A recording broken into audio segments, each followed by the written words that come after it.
শুরুতেই জানিয়ে দিচ্ছি সংবাদ শিরোনাম, এরপর থাকছে বিস্তারিত। আওয়ামী লীগের নাম সন্ত্রাসীর খাতায় লিখতে হবে বললেন আখতার হোসেন। এনসিবির বিক্ষোভ থেকে হুঁশিয়ারি। বাংলাদেশ ভারত বাণিজ্যে পাল্টাপাল্টি পদক্ষেপ, রপ্তানিতে কী প্রভাব পড়বে? বিস্তারিত। আওয়ামী লীগের নামে নির্বাচন কমিশনের নিবন্ধন তালিকা থেকে কেটে সন্ত্রাসীদের খাতায় লেখার দাবি জানিয়েছেন জাতীয় নাগরিক পার্টির এনসিবি সদস্য সচিব আখতার হোসেন। শুক্রবার 2 মে বায়তুল মোকাররমের দক্ষিণে গেটে আয়োজিত এক বিক্ষোভ সমাবেশে তিনি বলেন যে আওয়ামী লীগ বারবার বাংলাদেশে মানবতা বিরোধী অপরাধ করেছে, সেই দলের রাজনীতি করার অধিকার নেই। আমরা বলছি আওয়ামী লীগের নামে সন্ত্রাসীদের খাতায় লিখতে হবে। তিনি আরও বলেন, বাংলাদেশে যতদিন জুলাই প্রজন্ম বেঁচে আছে ততদিন আওয়ামী লীগকে 1 সেকেন্ডের জন্য প্রাসঙ্গিক হতে দেওয়া যাবে না। আখতার হোসেন দাবি জানান, আওয়ামী লীগকে নিষিদ্ধ করার সারা দেশে ফ্যাসিবাদ বিরোধী মঞ্চ গড়ে তুলতে হবে।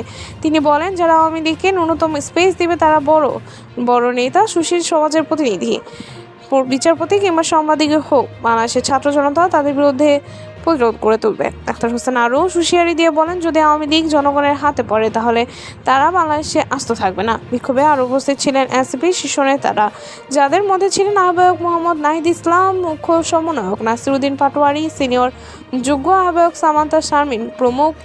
এই ছিল আখতার হোসেনের বক্তব্য, যা এনসিপির বিক্ষোভে তোলপাড় সৃষ্টি করেছে।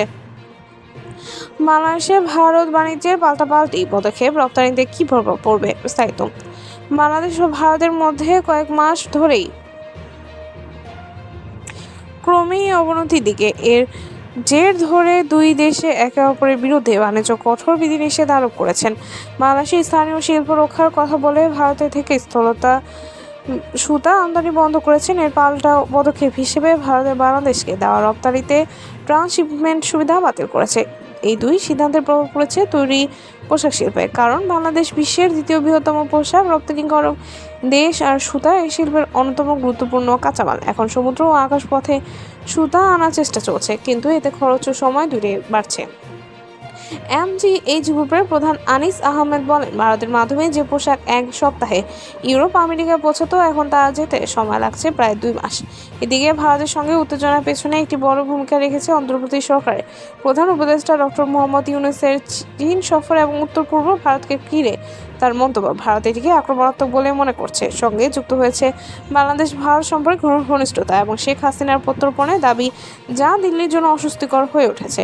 সব মিলিয়ে বাণিজ্য থেকে শুরু করে কূটনীতিক এমনকি পর্যটন পর্যন্ত বাংলাদেশ ভারত সম্পর্কে টানাপোড়েনের প্রভাব ছড়িয়ে পড়েছে সবখানে। বিশ্লেষকদের মতে এই পরিস্থিতি সামাল দিতে না পারলে দুই দেশের অর্থনীতির ওপর এর বড় নেতিবাচক প্রভাব পড়বে।